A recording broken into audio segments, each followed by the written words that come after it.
Olá, boa noite, tudo bem com vocês? Hoje eu inicio mais uma série de lives em que o tema é mielomeningocele, então sejam todos muito bem-vindos.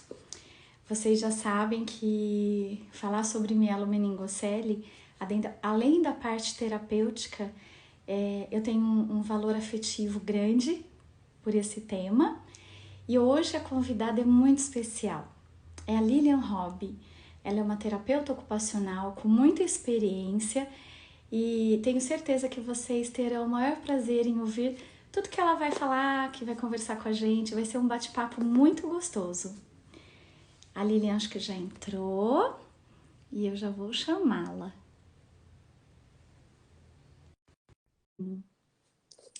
Quanta gente querida, Beatriz, Silvia, Leila, Isabela. Oi, Lilian! Oi, tudo Boa bem? noite, Boa noite. Que tudo prazer bem? estar aqui, viu? Seja bem-vinda à nossa live de Obrigada. hoje. Eu estou falando com o pessoal que falar sobre mielomeningocele, além da parte profissional, eu tenho um valor afetivo muito importante, né? Que você sabe, a Lilian é representante de uma instituição que eu tenho um carinho, um respeito muito especial, que é a Casa da Criança Paralítica. A Isabela, que é a minha filha, que hoje tem 24 anos, ela foi de bebê para a Casa da Criança, depois ela foi para a ACD e hoje ela já é uma jovem adulta Ah, formada, né? Então eu tenho muito bacana. respeito tanto pela instituição quanto pelos profissionais, que na verdade eu digo que ser terapeuta é mais ou menos como ser professor, né, Lilian? Você É. tem que ter o dom, a vocação, porque é um amor incondicional, né? Porque falar, por exemplo, sobre mielomeningocele, trabalhar com mielomeningocele, são grandes desafios, né? Então eu São. quero que você seja muito bem-vinda. Quero agradecer a todos que estão aqui, que estão entrando, que vão ter o prazer de ouvir a nossa conversa, que vão ter o prazer de saber o que a terapia ocupacional faz na mielomeningocele, né? Então, antes de mais nada, eu vou te apresentar e aí Ah, a gente começa. Bom, eu tenho umas colinhas aqui, né? Todo mundo já sabe. Eu tô igual a minha amiga Gil Jordan lá. Ela faz um monte de papel e de vez em quando. Outro dia eu tava vendo o Rodrigo Lombardi falar dos gafes das lives, né? Aí ele falou assim: de vez em quando eu me perco no papel. Eu falei: ah, eu também. que bacana. Pensei. Então, a Lilian, ela é terapeuta ocupacional, pós-graduada em psicomotricidade. Ela tem especialização em neurologia infantil, no método Bobat, e ela trabalha há 25 anos na Casa da Criança Paralítica e é coordenadora lá também. E Sim. além de todo esse currículo maravilhoso que a Lilian tem, eu digo sempre que a especialização maior é a especialização humana. E você, Lilian, tem muito isso. Então, muito Que obrigada por bom. você estar aqui, né, dedicando esse tempo para nós conversarmos um pouquinho e levar boas informações para as pessoas. Eu que te agradeço pela oportunidade, Li, como eu te falei, é a minha primeira vez numa live. É lógico que vem essa emoção toda, né? Essa oportunidade de poder falar sobre a terapia ocupacional, poder trazer um pouco dessa experiência. E eu sempre falo, não existe o certo nem o errado, existe a vontade de fazer o bem. Eu acho que nós que estamos nessa parte da reabilitação, a gente está muito aberta para isso, né? A gente elimina um pouco os nossos julgamentos, né? E traz essa conexão para perto da nossa família, essa empatia, de poder se colocar no lugar deles e saber realmente qual é o objetivo que a gente pode amenizar, né? Trazer para essa criança e amenizar toda essa angústia, talvez essa incerteza de um futuro. Então, eu É, sempre falo que isso é o mais importante de qualquer outra nomenclatura que a gente venha a ter, né? De especialização, a gente busca para o nosso conhecimento. Mas no fundo, é aquilo que você falou. A gente precisa ser muito mais humano e poder se conectar com a vida do outro. E com certeza, a hora que a gente se conecta com a vida do outro, a gente traz benefícios para si próprio, né? E Que com lindo! certeza leva para o outro também, né? Esse benefício. Então, eu acho que é isso que a terapia ocupacional me trouxe ao longo dessa vida. Não só o trabalho com a Mielo, que a gente sabe que é uma patologia complexa, né? Então, Sim, quando a criança chega para a gente olha até na sala da recepção, como é esse envolvimento da família, essa criança. E quando ela chega para a avaliação, você percebe que ela está toda, a mãe está fragilizada, existe uma incerteza. E muitas vezes, né, não falando, mas colocando mesmo essa percepção que eu tenho, muitas vezes não tem muitos questionamentos a nível da terapia ocupacional, porque elas vêm com uma angústia muito maior de uma demanda, outra demanda, que talvez a terapia ela não entenda o que é, e ela não sabe o que é que a terapia. Será que a terapia realmente vai ser benéfica para o filho dela? Será que a terapia ocupacional vai ajudar? E vem o questionamento: meu filho vai andar? Não vai andar? Vai falar? Não vai falar? Mas e o que é a terapia ocupacional? Então, acho que esse é o maior papel nosso enquanto terapeutas ocupacionais. É poder passar essa importância também desse trabalho, que eu sim, não vejo o terapeuta ocupacional trabalhar sem tarefa, né? Basicamente, o terapeuta ocupacional é tarefa, e tarefa funcional. Então, sim. por que que eu vou trabalhar com essa criança? E você trazer essa família dentro de um plano de tratamento é o que realmente faz com que ela acredite no seu trabalho, que ela conheça efetivamente o que é a terapia ocupacional e acaba permitindo que você faça realmente o seu melhor, né? Com objetivo e plano de tratamento. Eu acho que é Ai, bem isso. que lindo. Eu digo sempre, né, que as pessoas não entram na nossa vida por acaso. Eu não acredito nisso. Eu acho que cada um tem o seu papel. E olhando você falar tudo isso tão doce, tão brilhante, porque a Miela Muito obrigada. Meningocele, ela é assustadora. E esse olhar que você está falando desse acolhimento para a família é tão lindo, porque é uma instituição, a gente sabe que passa por grandes desafios financeiros, organogramas, e você tem uma coordenadora que pensa, né? Porque uma coordenadora ela reúne todos os profissionais e pensar que a mielomeningocele ela vai ter não só a parte médica, que são vários, e também vários reabilitadores, fisioterapeutas, fono, nutricionistas, psicólogos, TOs. É encantador ver que a Casa da Criança Paralítica está sendo coordenada por uma pessoa com esse olhar, porque só de você Que falar, bom. você já me contagiou. E eu acho que é isso, né? O mau humor contagia, mas o bom humor, a Também. alegria também, né? Então, é muito lindo ouvir isso, porque eu, como mãe de uma criança com mielomeningocele, eu falei isso para todos os outros médicos e falo para você também, a gente tem memória, né? Como eu falo para as minhas crianças que têm refluxo, dificuldade de amamentar, de introdução alimentar, a criança tem sintomas, ela tem memória, mas aquela mãe também, né? Em saber que aquela criança chora, será que ela tem dor? Será que ela não tem dor? Qual cirurgia? Porque ela nasceu e já fez uma cirurgia, essa válvula, então tem todos os medos. E se a gente encontra profissionais assim, com essa visão e que acredita na reabilitação, com certeza metade do caminho vai ser leve e vai ser assim, ó, de mãos dadas. Com Então, que coisa certeza. linda. E eu ia te perguntar isso, né? Qual é a visão da terapeuta ocupacional? Você brilhantemente falou o que a terapia ocupacional faz. Eu me recordo que quando eu fui para Belo Horizonte fazer o curso de um equipamento, que é o estandarte, né? Que é um método de trabalho, é um equipamento que a gente usa. Ele foi criado por uma terapeuta ocupacional, né? É, Foi divulgado e isso propagado mesmo. pela Ivana. E aí, eu fui para lá 3 anos, fiz os cursos, né, os módulos todos. E quando eu voltei, eu me recordo, eu trabalhava na clínica da Terezinha Iqueda. Aí eu falei assim, Terezinha, eu quero ser terapeuta ocupacional, porque é tão importante o trabalho da terapeuta ocupacional, sabe? Eu voltei assim, apaixonada, encantada. Eu tinha 8 anos de formada, né? Hoje eu tenho 25. Por isso a gente se conhece há tanto É tempo, tanto tempo.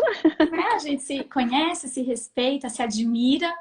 E você brilhantemente falou que a TO faz.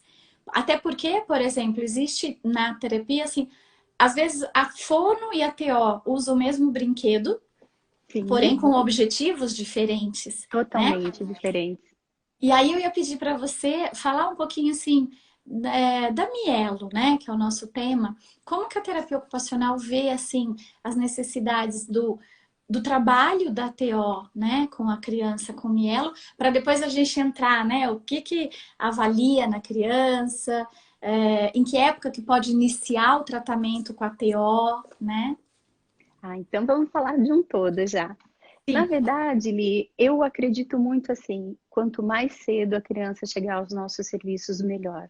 É lógico que a gente depende muito de um conceito médico, né, de uma aprovação médica para a liberação dessa criança para o tratamento.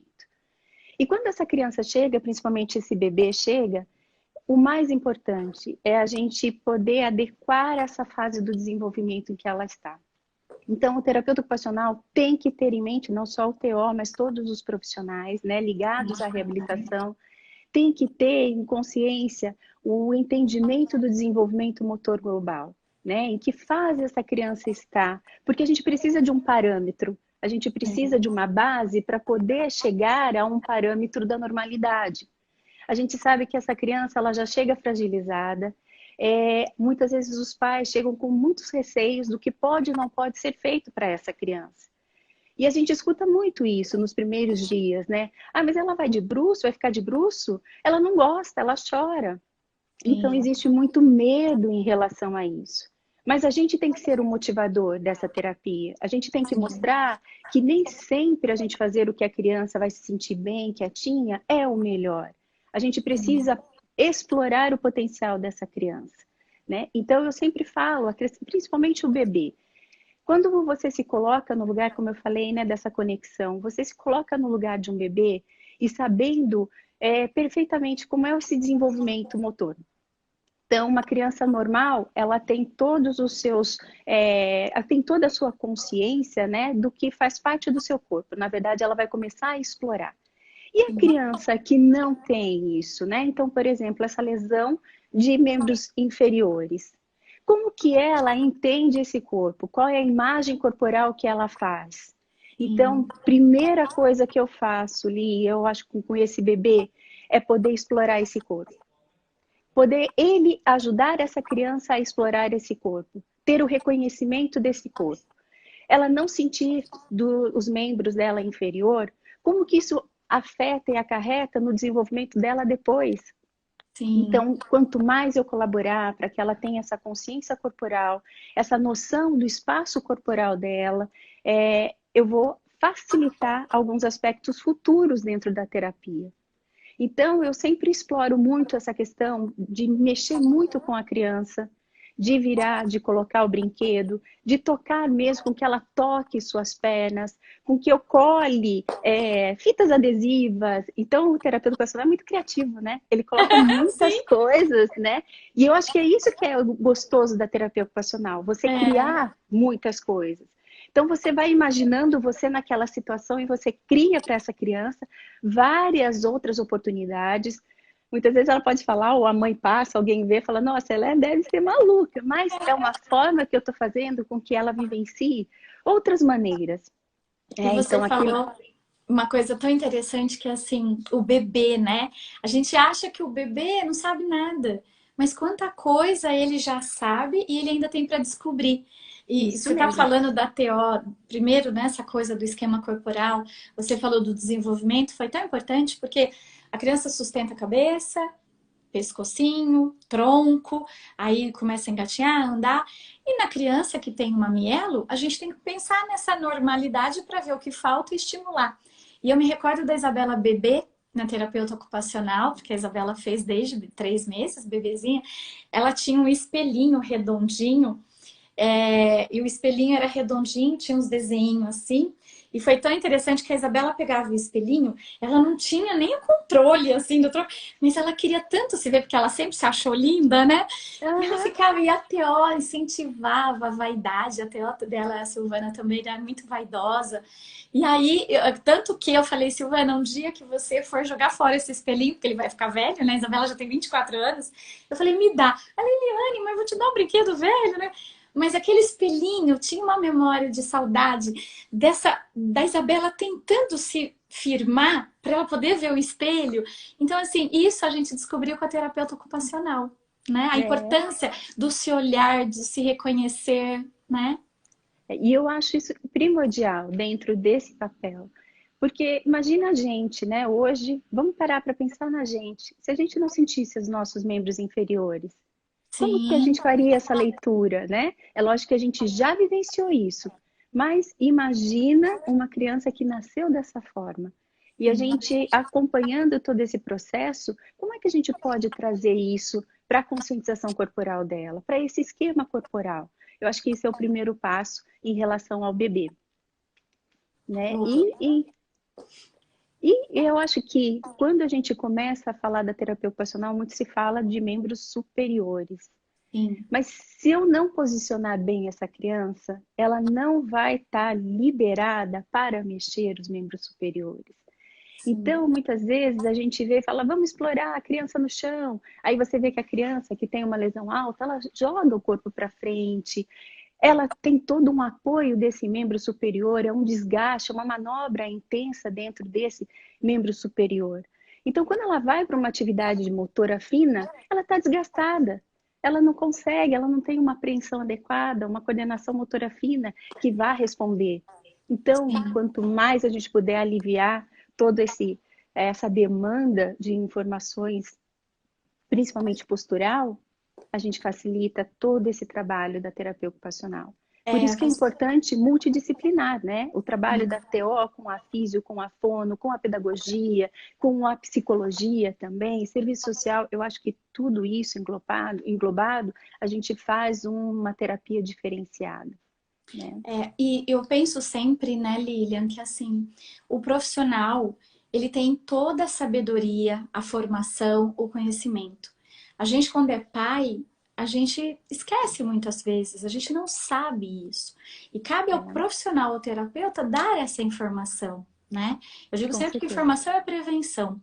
Você falou de postura, a Isabela, minha filha, ela tinha também, para aliviar toda a compressão que ela tinha de coluna, ela fazia o movimento para frente. Então, ela abria as perninhas e vinha com o tronco todo para frente. E por 3 vezes, eu vi aquilo, eu não entendia, né? Eu falava, nossa, por que ela tá fazendo isso, né? E aconteceu isso no fisiatra dela, que era o Dr. Reginaldo César Campos, que é da Ah, Casa doutor da Criança Reginaldo, Paralítica, na excelente médico. fisioterapeuta e na terapeuta ocupacional. E aí os três me falaram a mesma coisa, Eliane, ela tá aliviando, ela tá alongando, então deixa. E eu tinha medo, eu falava, não, será que vai quebrar? Será que vai entortar? Né? Mas aí quando esses profissionais me acalmaram, falaram, não, ela tá fazendo isso para alongar, para aliviar, eu comecei a ficar despreocupada. Então acho que você, como terapeuta ocupacional, vai mostrar isso para a mãe do bebê, que de repente ele pode pegar com a mão, a Isabela fazia isso por volta de um ano e pouquinho. Ela pegava a perna e puxava a perna para cima, e eu falava, meu Deus. Aí a fisioterapeuta me ensinava o jeito certo dela fazer essa movimentação. Porque o bebê é sensório motor, né? Sim, Ele sim. precisa descobrir isso. E aí, falando então também da autonomia, o que é a TO, por exemplo, coisas que os pais podem ficar de olho, que a criança, tanto o bebê quanto a criança grande precisa desenvolver. Você falou do tronco, é muito interessante porque realmente se ela não tem tronco, como é que ela vai escrever, né? Que Isso. apoio ela vai fazer? Então, essas manualidades, como você falou, elas são importantes, né? Sim, sim, são muito importantes e eu acho que é trazer isso para os pais, né? Então, geralmente, a gente percebe também na parte escolar, quando a criança com mielo vai para a escola. A gente percebe em relação à questão de dúvidas quanto à postura, dúvidas enquanto ela vai para o chão, ela não vai para o chão. Então, quanto mais a gente trouxer essa confiança para os pais e também para os outros profissionais, É assim, lógico que tudo tem que ter cautela, bom senso, né? Cuidado.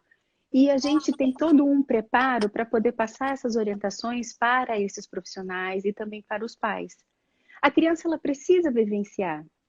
Não existe certo e errado, mas existe a maneira que a gente favoreça com que ela tenha melhor funcionalidade nas atividades.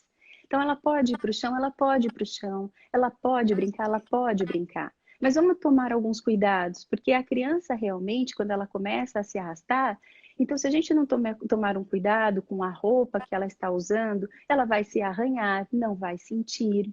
Né? Já aconteceu de criança com mielo não perceber e fechar uma porta na sua perna. Então, Sim. todos esses cuidados a gente trazer para os pais, né? Então, ele está lá se arrastando, coloca uma roupinha adequada, deixa ele se arrastar, mas coloca uma roupinha que vá proteger essa pele.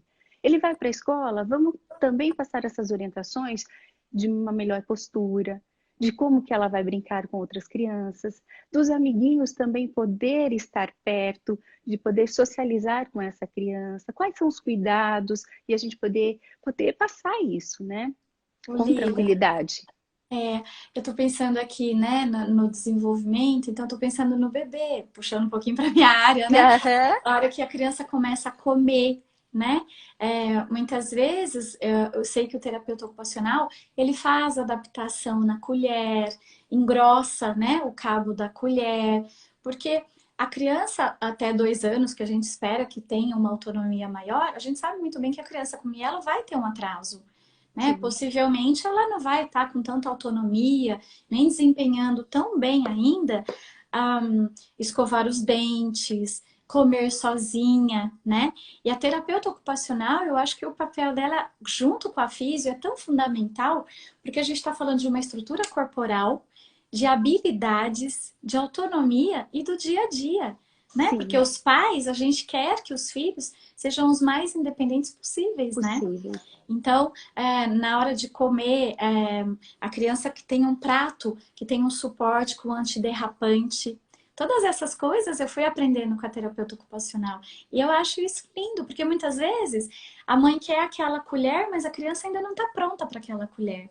Né? E não é porque ela tem um cognitivo, porque na Mielo eu vejo que a questão do AVD, né, que é as atividades de vida Vida diárias, diária. né, e da autonomia, ela acaba ficando relacionada com a questão da cognição, né? Porque tem a hidrocefalia, muitas vezes, a criança que tem, aparentemente, ela pode até ter o perímetro cefálico, uma cabecinha, uma testinha maior. Ah, ela não tá fazendo porque ela não entendeu. Não, nem sempre. De repente ela Nem não tem um sempre, tronco e uma mão que ainda tá pronta para isso, né? com certeza. Por isso que é importante essa avaliação minuciosa, né? É lógico que existem alguns casos que a gente pode falar que tem sim o comprometimento cognitivo, mas muitos não. Então, depende muito dessa avaliação minuciosa do terapeuta, dos terapeutas, para que a gente possa também tranquilizar, né? Tanto a criança na realização de alguma tarefa e principalmente nas questões das AVDs. É normal a gente poder passar isso. Então, muitas vezes, quando a terapeuta vai passar as orientações para a atividade de vida diária, a família mesmo acaba falando, nossa, mas ele vai fazer isso? Por quê? Porque ela acha que a criança não pode viver esse momento ainda, que está dando certo do jeito que ela está fazendo, é ela que faz. Mas a partir do momento que você permite que a criança faça, qualquer um de nós, né? Qualquer aquisição no nosso dia a dia, a gente consegue trazer para a gente uma autoestima, né? A gente começa Sim. a se valorizar. Então, você imagina para essa criança, você permitir que ela consiga, e juntos a gente construir a maneira mais adequada de se vestir, de se trocar, né? De se banhar, da sua higiene pessoal, da sua alimentação.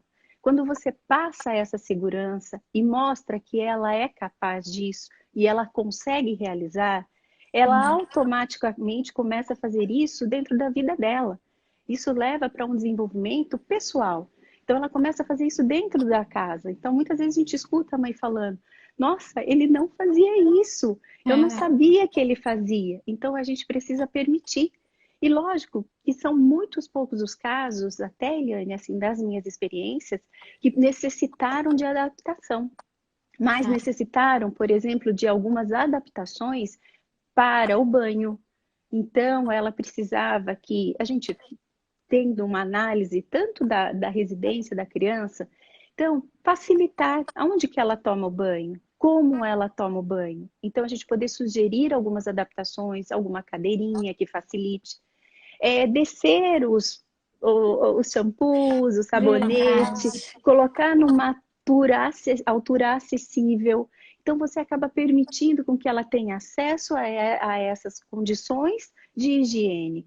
Então, muita troca, né? Às vezes a gente faz com as famílias.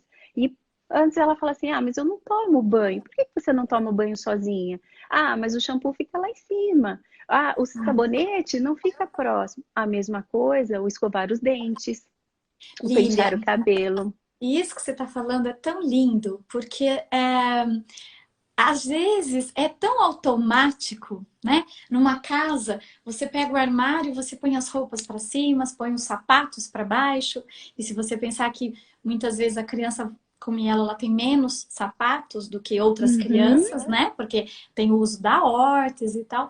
E essa dica, né, que você está falando, essa atenção, os pais, eu mesma, quando recebi essas orientações das terapeutas da Isabela, eu falava, meu Deus, como que eu nunca percebi isso? Porque é automático, É né? automático. Eu digo que, por exemplo, a questão da porta. Porta é uma coisa que é, me chama muita atenção, né?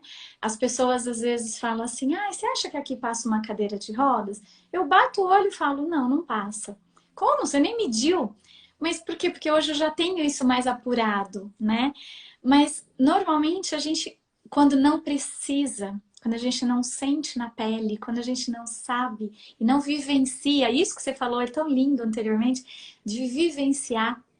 Você falou uma Isso. coisa que eu acho bonita também, da questão da mielo, não sentir os membros, por isso tão importante o esquema corporal. A Isabela, né, tem uma lesão alta, então o membro inferior dela é bem mais prejudicado. E ela sempre teve muito medo de cair. E aí a fisioterapeuta dela acabou me explicando tudo isso na época que ela era pequenininha, porque eu falei, eu nunca derrubei ela, ela nunca caiu, por que que ela tem tanto medo, né? E aí a fisioterapeuta dela foi me explicando toda essa parte da consciência, que o tronco é muito mais pesado do que o membro inferior, Inferior. e isso acalma o coração das mães, acalma o coração dos pais, quando a gente recebe toda essa informação. Então, isso que você está falando de autonomia, eu vejo claramente o quanto que, quando eles conseguem fazer comer sozinho, descascar a fruta sozinho, pentear o cabelo sozinho, Sozinho. né? Tem a Sofia, a gente tem o livro de Mielo Meningocelli, e a Valéria, que é a idealizadora, né, do livro, ela tem a Sofia, né, que eu fiz a orientação na época de gestação intraútero, nos tornamos grandes amigas e aí nasceu o livro. E a Sofia hoje faz lives de maquiagem, a Isabela se acha linda, e isso é tão importante para É. enfrentar os desafios. Veja, eles hoje estão indo para a faculdade, a Isabela se formou em administração, né? Numa classe de 80 e tinha só ela como cadeirante. E então, mas isso começa aí de bebê, De começa de bebê. bebê, de criança, né? Porque o nosso papel mesmo, Li, é bem pequeno na trajetória que essa criança vai ter durante a vida, né? Ao longo da Não, não vida. é não, é grande. Mas é marcante, né? Eu acho que é marcante.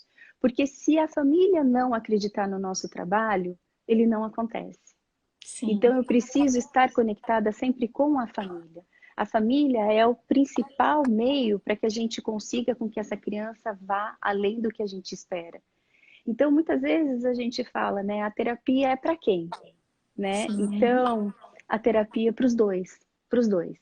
E trazer essa família. E a família percebendo que a gente está perto, a criança também sente. E aí o Sim, trabalho é conduzido positivamente, né? é. Ela se sente segura. Ô Lilian, na sua experiência, né, lá na casa da criança, o João, ele coloca assim, quais a importância dos pais em casa e podemos ser uma das mãos, né, das TOs em casa? Você acabou de responder, Com né, certeza, João? com certeza, com certeza. É aquilo, a gente é o mediador. né, do trabalho. Então, a gente está sempre pronto a poder criar, levar as tarefas adequadas e o pai, ele tem que ser os pais, tem que ser essa continuidade. Então, por isso a importância deles, muito, muito importante. Lilian, você falou, né? A gente falou do bebê, falamos da avaliação, da autonomia. Então, pensando, eu queria falar depois um pouquinho das abordagens e das Uhum. adaptações e órteses, né? E depois falar da escola. A gente sabe que a tecnologia está nos proporcionando momentos maravilhosos. Com Eu sou certeza. encantada pela tecnologia, porque pensar em mielomeningocele sem tecnologia médica é impossível. A válvula que a criança coloca na Sim, cabeça de derivação é criação de pessoas com engenharia na cabeça, né? E a gente sabe muito bem que existem várias abordagens, né?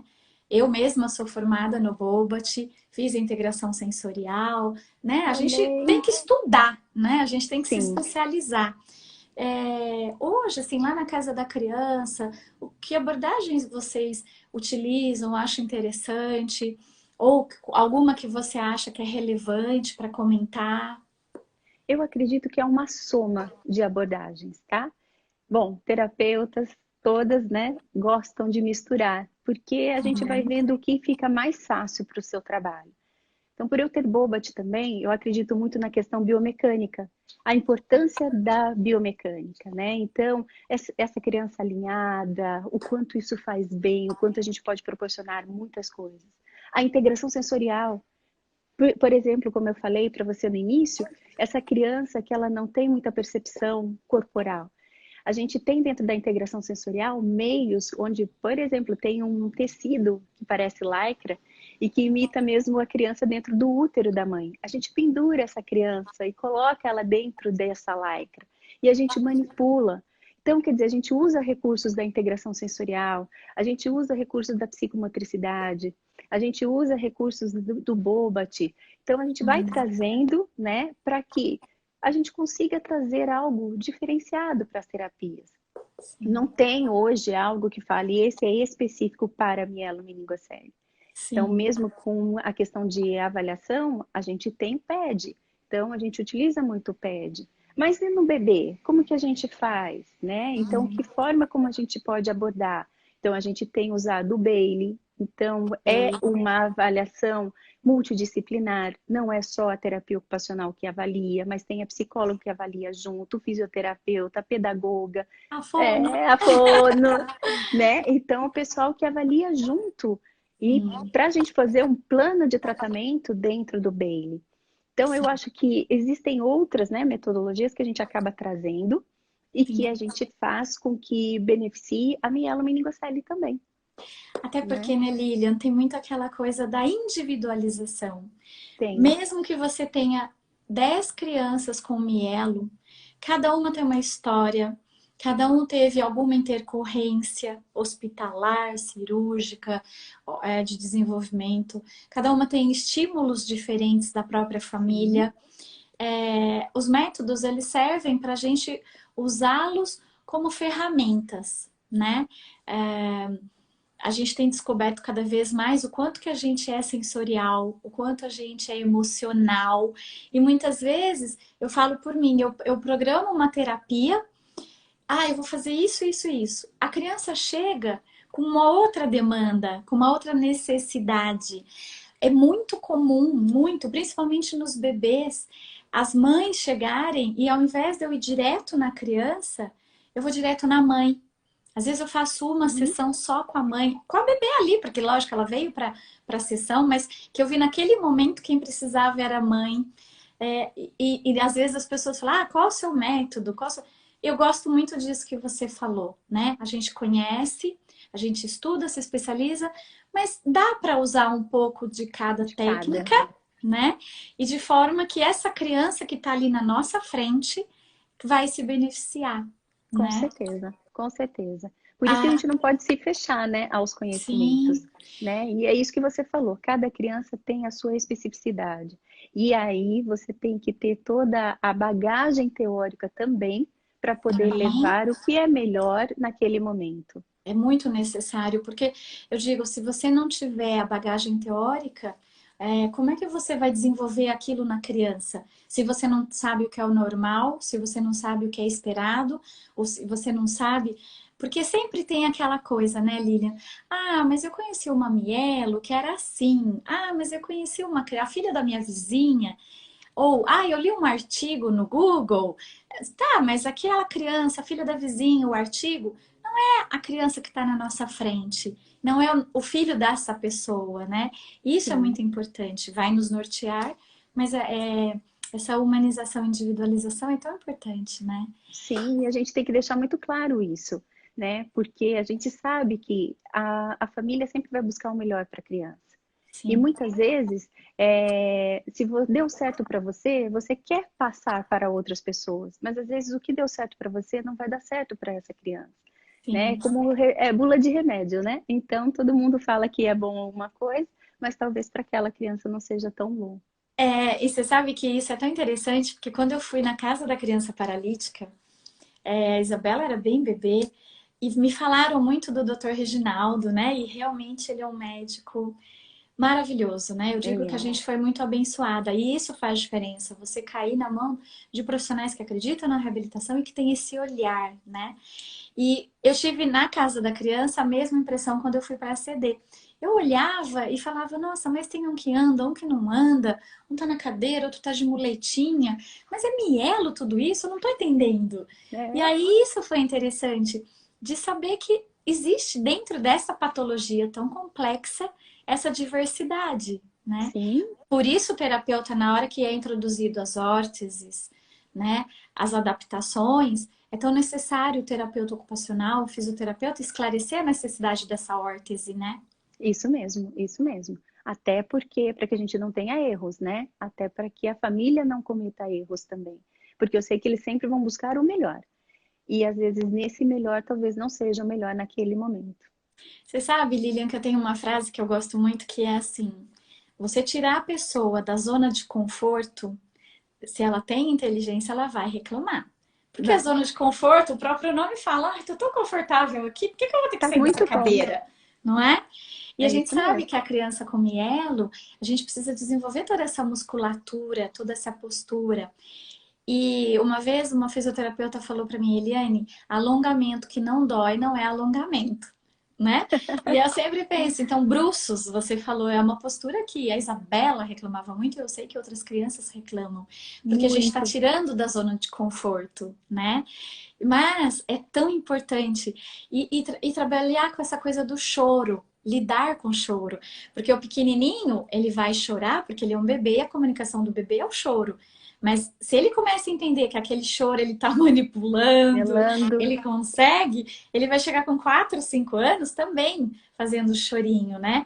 Então Isso o mesmo. profissional é que vai ajudar no uso e na necessidade de dizer, olha, essa órtese ela não é tão bonita, não é tão linda, mas ela é necessária, né? Sim, sim. E eu acho que é um dos grandes papéis da terapia ocupacional, né? De poder passar essas orientações em relação ao uso das órteses, né? E saber mesmo dessa necessidade, que a gente não está substituindo nada, a gente só está melhorando a qualidade da função, né? Sim, é. Que é isso que a TO faz mais lindo, né? Buscar a função. Eu acho tão lindo Isso isso, mesmo. né? Eu também. E falando da questão da escola, como é que é, Lilian, a introdução e o acompanhamento das crianças com mielo na escola? Né? As crianças hoje, antigamente não ia tão cedo para a escola, hoje se vai muito mais precocemente para a escola. Sim. Na verdade, é um trabalho conjunto, né, multidisciplinar. A gente precisa da pedagoga perto, a gente precisa do psicólogo perto, do fisioterapeuta, da fono, todos próximos. Por quê? Encaminhar essa criança para a escola é todo um preparo multiprofissional. Ela vai para a escola, primeiramente, nós vamos, o setor pedagógico faz uma avaliação se essa escola é acessível ou não. Depois que essa criança está inserida, lógico, tem o trabalho da psicologia de poder dar apoio a essa família e a segurança, porque muitas vezes os pais têm muito medo dessa criança estar indo à Sim, escola está saindo deles, né, dessa proteção, porque com eles, com certeza, ele está muito bem cuidado. Mas a partir do momento que sai, o pai não está lá o tempo todo, a mãe não está lá o tempo todo. Como é que vão lidar com essa criança na escola? Sim. Então, qual é o nosso papel? Nosso papel é também dar essa segurança para a família e a necessidade dessa criança estar inserida num grupo, né? De estar convivendo com os diferentes. Sim. Uma vez, sabe, Eliane, isso me deixou bem reflexiva, né? Então, em relação, uma criança, uma vez perguntou para mim, tia, como é andar? Eu parei e falei, opa, quer dizer, a gente tem muito aquela questão assim, nossa, se eu não andasse, né, como seria? Essa criança, tadinha. Só que não, é o inverso. Ela está olhando você de outra maneira. Eu que estou olhando na maneira que se eu não andasse. E aí a mesma coisa a questão da escola. Ela precisa estar inserida em algum grupo. Ela precisa participar dentro desse processo de desenvolvimento dela em algo que também a estimule. Estimule na convivência com o outro, estimule no aprendizado, no seu desenvolvimento global. Tá. Então, como é que a gente vai impedir isso, né? A gente tem que mais Sim. incentivar. Se a gente percebe que existe uma certa insegurança, a gente tem toda uma abertura para que a escola nos procure, para que a gente Tá. vá até a escola também e passar todas as orientações necessárias, Tá. desde postura, desde as atividades que podem facilitar, principalmente pedagogia na questão do currículo adaptado, das adaptações necessárias, se é uma criança que tem alguma dificuldade para pegar o lápis, como é que a gente vai poder estar auxiliando melhor, a Mesa. questão da mesa, a altura da mesa, da cadeira. Então, tudo isso é o papel do terapeuta ocupacional. Até em relação a essa criança ir para a atividade de educação física, né? Como é que Sim. ela vai participar? Né? Como que já aconteceu da gente fazer visitas em escola e a gente perceber que criança era apoio de outras crianças, apoio no sentido, carregava mochila, carregava as outras coisas, mas não participava. Por que não? Sim. Aonde que está a falha para que ela não possa participar das atividades, né? É. Então, esse é o nosso papel também, dessa orientação e de se fazer realmente esse papel que é da criança, dela ser participativa. Ela precisa participar. Não é só como a gente escutava antes, né? A criança vai para a escola, mas ela vai se socializar. Não. Qual é o papel da escola? Né? É o aprendizado. Então, Aprendizado. ela tem que participar, ela tem que ser um ser atuante nesta atividade. E é esse o nosso papel, Que né? Para lindo. facilitar isso para ela. É É lindo. lógico que a gente falando assim, né, você vai buscando várias situações da qual a gente já vivenciou, né? Sim. É lindo, Lilian. Você sabe que você. Nossa, eu tô tão apaixonada, encantada de ouvir você falar, Ai, que porque eu me bom! vejo em todas as suas falas. Eu, assim, me vejo como mãe, sabe? De tudo isso que você tá falando. E aí eu tô vendo tudo isso, somando com tudo que eu aprendi, que eu vi da Casa da Criança Paralítica, que você coordena, que vocês fazem um trabalho tão lindamente, né? Com tanto respeito, com tanto carinho. E você falou uma coisa do medo. A Isabela foi para a escola com 2 aninhos, porque ela era filha única e eu queria estímulo, porque a Aham. gente ouve o tempo todo estímulo, estímulo, estímulo, e a gente queria muito isso. E eu fiquei com muito medo. E o doutor Reginaldo, eu tenho um carinho muito especial para ele, por ele, porque na casa da criança paralítica ele falou para mim assim: você vai me trazer um bloco com densidade tal, tá, mediu a Isabela tanto por tanto, 2 facas elétricas. Eu falei, meu Deus, o que ele vai fazer com isso? Aí fui lá, ele esculpiu a cadeira. Ele falou: você vai pôr ela na escola, mas você vai levar essa cadeira, você vai forrar. Gente, foi incrível, né? E aí Imagino. o meu medo diminuiu. Claro que eu tinha medo que ela caísse e tal. E você falando, né, da parte de altura de mesa. Então, nós tivemos toda essa orientação da TO, da físio dela, de acompanhar. E eu me recordo, você está falando sobre as atividades. Na escola que ela estava inserida, era uma escola muito boa, com uma metodologia inclusiva muito boa, e tinha aula de balé e aula de judô. E um dia eu cheguei na escola e tava uma festa, né, na escola, pela Isabela. Eu olhei e falei, gente, não é aniversário, não é nada, o que tá acontecendo, né? E aí ela, a dona da escola falou assim pra mim, olha, ela comoveu todo mundo, porque ela queria muito participar da aula do judô e tinha que fazer a cambalhota no tatame. E aí o professor ficou meio assim preocupado e ele virou para ela e falou: "Tá, Isabela, como que você vai fazer isso?" "Ah, professor, põe eu no chão." Aí ele colocou ela no chão, tirou da cadeira de rodas, pôs no chão e ela rolou. Ela não deu cambalhota, mas ela rolou. E isso foi orientação de físio, foi orientação da TO.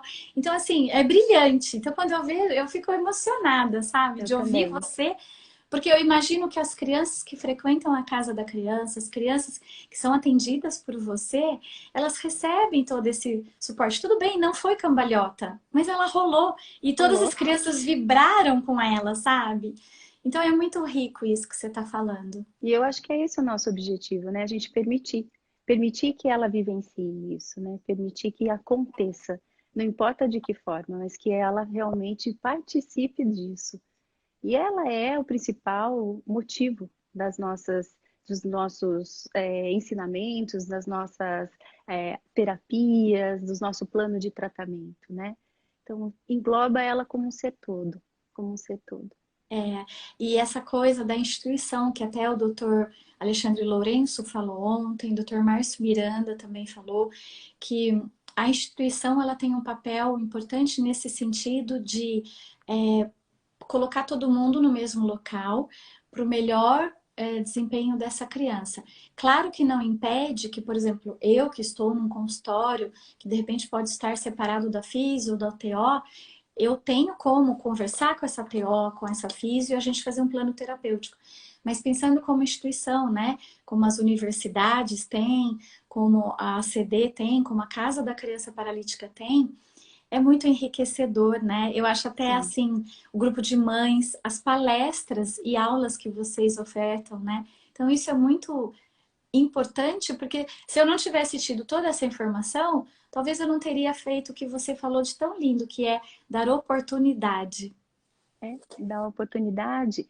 E eu acho que mais do que isso, né? O trabalho é como você falou, existem clínicas que trabalham especificamente, mas no caso de uma instituição como a nossa, tem uma equipe praticamente completa. A troca em relação a essa criança, ao plano de tratamento, é enriquecedor, né? É, Porque eu tenho que levar, não porque eu sou terapeuta ocupacional, e eu acho que isso é uma coisa que a gente precisa trocar muito. Não é porque é de meu conhecimento ou de domínio da terapia ocupacional que só a terapia ocupacional tem que fazer, sim, né? Então, existem coisas, por exemplo, na pedagogia, a terapia ocupacional trabalha questões também cognitivas, a pedagogia também, mas são elos diferenciados, né? Ninguém está roubando ninguém, né? A sim, gente só está somando o trabalho para que essa criança desenvolva da melhor forma possível. Então, eu acho que dentro de um trabalho em instituição, essa troca é muito rica. Você sim. acaba, eu até pela parte da coordenação, acabo tendo conhecimento de todas as áreas, né? Um pouquinho da física, um pouco da serviço social, da TO, muito, da fono, da pedagogia, da psicologia, dos médicos, dentistas, nutrição. Então a gente acaba tendo um pouquinho de cada um. Mas não que eu seja esse profissional, né? Eu tenho conhecimento do meu. E lógico que a gente sempre puxa um pouquinho para a nossa área. E eu vejo, né, a terapia ocupacional, ela me ensinou muito, né? Eu acho que a terapia ocupacional fez com que eu visse o ser humano como um todo. Então, não é só porque a terapia ocupacional ela trabalha muito mais com o membro superior, não. Ela trabalha como um todo, assim como a fono, assim Sim, como a físio. E muitos que colocaram isso, né, até na época da nossa formação, era somente isso, né? Então, olha, trabalha especificamente tal coisa, trabalha especificamente tal coisa. E o ser sim, humano, ele não é só braço, ele não é só boca, ele não é só perna, sim. né? Ele é um todo. É, essa interdisciplinaridade é lindo e isso tem crescido cada vez mais na área da saúde, né? O Muito, que o meu muito. colega faz, o que eu posso contribuir com o meu colega, porque essa criança, ela é um todo. Ela não é só boca, ela não é só cognição, ela não é só mão, ela não é só perna. O João Isso. está fazendo uma pergunta que é assim: como incluir essa criança, essa criançada, né, na sociedade? Aí é um papel muito específico, acho que da família, né? Sim, A gente acaba trabalhando justamente, a gente não trabalha para a instituição. Quando a criança vai, a gente trabalha pensando no que ela vai poder fazer e qual vai ser a representatividade dela dentro de uma sociedade. Quem participa? Ela participa da onde? Como é as questões familiares? Quem participa com quem? Como que faz? Então, em relação a isso, a família precisa permitir com que essa criança acabe entrando em determinados polos considerados familiares, em primeiro lugar, e depois permitir com que ela acabe se interagindo dentro da sociedade como um todo. Eu tenho um exemplo, eu trabalho com crianças, com uns jovens hoje, e eu tenho um grupo desses jovens com mielo, e aí você escuta assim, ah, eu fui numa rave. Eu assim, como assim? Quer dizer, eu assusto, né? Mas foi meu papel lá atrás. Então, quando ela Sim. começou na instituição, eu comecei a incentivar, né, a família, as crianças, que elas teriam sim direito a participar de tudo na vida delas. Lógico, buscando esse direito, né, dentro das oportunidades, da acessibilidade, em que elas falassem mais sobre isso. E em cima disso, hoje, elas trazem pra gente, ah, eu vou em show, eu vou em festinha, eu vou em barzinho. Quer dizer, as coisas mudaram, É. mudaram. A percepção das famílias também mudaram. Hoje, tem crianças jovens que se casaram, tiveram filhos, Li. Então, Que olha que lindo. bonito isso, É, né? lindo. E também, né, Lilian, eu penso que essa coisa da inclusão começa na família e esse papel do que a gente está fazendo aqui agora, uma live, né? É Conversando, atingindo várias pessoas. É a informação que a gente está levando, né? Então, eu isso acho que mesmo. as ações, então, assim como os autistas, tenho grupos que fazem dia 2 de abril ser o dia conhecido como o dia do autismo, o dia da síndrome de Down. Então, eu acho que são esses movimentos todos, né? O dia da alergia, eu trabalho com muita criança alérgica, então, assim, são esses movimentos que vai fazendo com que a patologia, com que esse que é diferente, comece a ser conhecido, não ser visto tanto como diferente. Isso que você falou, as coisas começam a ficar adaptadas, né? Você poder ir para um hotel que tem uma adaptação no banheiro, que tem adaptação na escada. Então, é o papel de todos, né? Sim, papel de Lilia, todos. nós temos, nossa, 7 minutinhos. Passou rápido, Passou passou muito muito rápido, meu rápido. Deus! Não, olha, foi incrível. E aí eu queria que você falasse das orientações. Tem uma Tá. pergunta da Gia aqui que ela acabou de perguntar sobre o desfraude, se é possível. Depende do caso, né? É, Depende muito dos casos. Tem casos que não, né? sim, sim. E tem casos que depende da lesão, né? Da altura da lesão. Isso. Depende do caso, das lesões. A Isabela, por exemplo, ela tinha um controle muito melhor, mas depois ela fez uma artrodese, que é aquela cirurgia da coluna. Da coluna? Após a cirurgia, a gente viu que diminuiu bastante esse controle. Então, Gi, respondendo eu e a Lilian juntas, eu acho que assim, a gente pode até fazer um novo capítulo, né, de uma conversa Aham. sobre o desfraude, mas a gente também nem tem tanto tempo agora para falar muito sobre isso, mas a gente conseguiu dar Isso. uma resposta, né? E aí eu queria que você falasse um pouquinho das orientações, para a gente fechar. Então, só para fechar, eu trouxe, né, algumas orientações.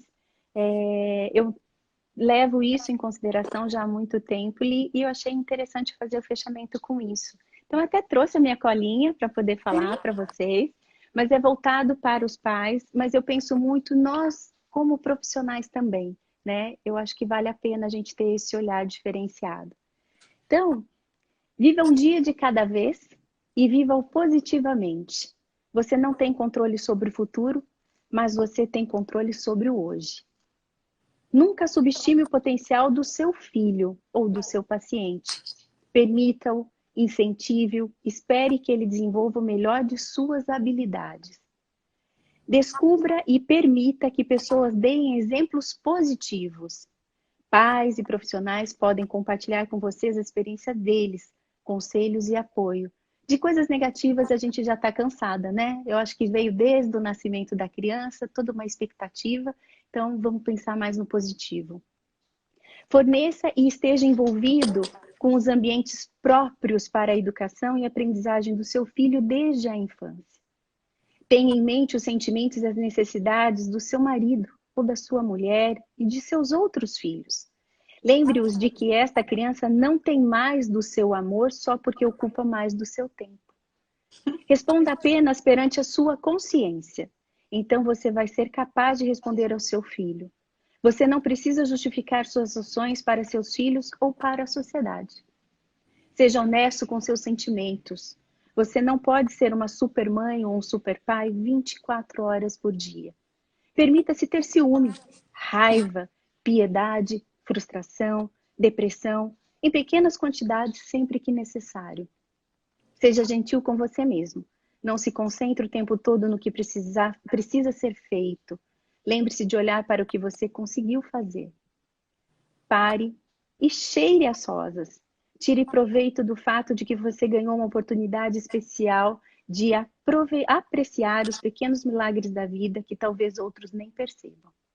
Mantenha e utilize o senso de humor. Morrer de rir para evitar que você morra de estresse. Essa é a minha recomendação, que eu achei muito bacana. E eu acho que se a gente levar isso não somente para os nossos pais, mas para nós enquanto profissionais, nós Sim, somos um grande motivador para essas crianças. Que a gente nunca esqueça disso. Nós não sabemos o certo ou o errado, mas dentro da teoria nós sabemos o que é melhor. E a gente aprende todo dia com essas crianças. E quem mais ganha somos nós. Pode ter certeza disso. verdade. Ai, Lilian, como é que você faz isso comigo? Me fala. Eu tenho Ah! certeza que tem um monte de gente aí chorando. Você sabe que eu já Né? sou meio molinha, né? Eu me emociono muito rápido. Eu fui fazer Eu a live, também. eu fui fazer a live com a Débora Genesini, que é uma psicóloga, e ela falou coisas lindas assim como você também. Então, ai, desculpem de eu ter chorado. Imagina! Mas é lindo porque é tudo isso que você falou. Tudo isso, você resumiu a nossa live com dicas e com uma orientação, com uma leitura que com certeza tocou no coração de todo mundo, tenho certeza. Eu E espero, eu acho que é isso, né? O papel do ser humano, né? É com exatamente certeza. esse. Tenho certeza que todas as pessoas que estiveram aqui gostaram muito do que você falou. Olha, você sabe pequice de fazer comigo, hein? Ah, Eu vou fazer não assim, é? você vai ter que terminar a live, né? Vou falar de Bonitinho. pessoal, desculpa. Mas é muito emocionante a gente ver que existe uma profissional como você, uma instituição como a casa, né, da criança. E eu sei que existem muitos profissionais como você. Existem Existem. médicos como você, existem terapeutas como você, e existem famílias como eu, né? Que se Existe. E emocionam. profissional como você também, viu? E como Então, você também. eu quero muito agradecer a presença de todo mundo que estava aqui, de todos os pais, de todos os médicos. Eu vi que tinha muitos amigos aqui que tenham colhido um pouquinho de fruto dessa live, né? Essa live linda, que eu, na verdade Ah, a minha lágrima é de emoção, né? que linda. De saber que tem tanta gente boa no mundo. E a intenção da live, o meu objetivo com a live é esse. É levar para as pessoas de todos os cantos do Brasil, né? Do norte, do sul, para essas mães que tenham essas informações tão boas, esse olhar tão especial dos profissionais e que elas acreditem, né? Acreditem na reabilitação, no amor, nessa possibilidade humana. Então, Lilian, muito obrigada Eu por que te esse agradeço. momento. A gente tem agora, deixa eu ver, 1 minuto? 1 minuto e meio. Pois é, eu tô aqui toda borrada. Nossa, Linda. essa live Não. foi incrível. Então, Eu que te assim, agradeço, Li. Te muito agradeço obrigada. mesmo pela confiança, né? Principalmente pela primeira live, estar aqui com você, que conduz, assim, imensamente. É prazeroso estar com você, conduziu de uma maneira calma, tranquila. Todo aquele meu nervosismo antes, é lógico que, como você fala, a gente tem um propósito. E todo esse conhecimento que às vezes a gente vai adquirindo ao longo da nossa vida, a gente não pode guardar só pra gente, né? A gente precisa Sim, passar. E isso é sim, uma troca, né? Isso foi uma troca. Lógico que tem muita coisa da terapia ocupacional, muita coisa que a gente poderia falar, mas essa sim, troca foi muito rica, muito rica. E eu só sim. tenho a te agradecer. E É, espero que a gente possa levar algo mais para os profissionais que estão aí, que estão nos ouvindo, os pais, que possam acreditar, né? Acreditem no potencial dessa criança e acredito que tem profissionais que levam muito a sério. Eu tenho certeza, Lilian, tenho certeza que você está sendo inspiração para muitos profissionais, para Que muitas bom. mães, para muitas famílias. Que Deus abençoe que todos que estejam ouvindo e necessitem do trabalho da TO, que encontrem pessoas como você. E mais Amém. uma vez, olha, muito obrigada por essa oportunidade. Eu te agradeço, viu? Obrigado a Obrigada. todos que estiveram aqui. Muito obrigada. Lilian, um beijo no seu coração. Um beijo para todos. Obrigada, viu?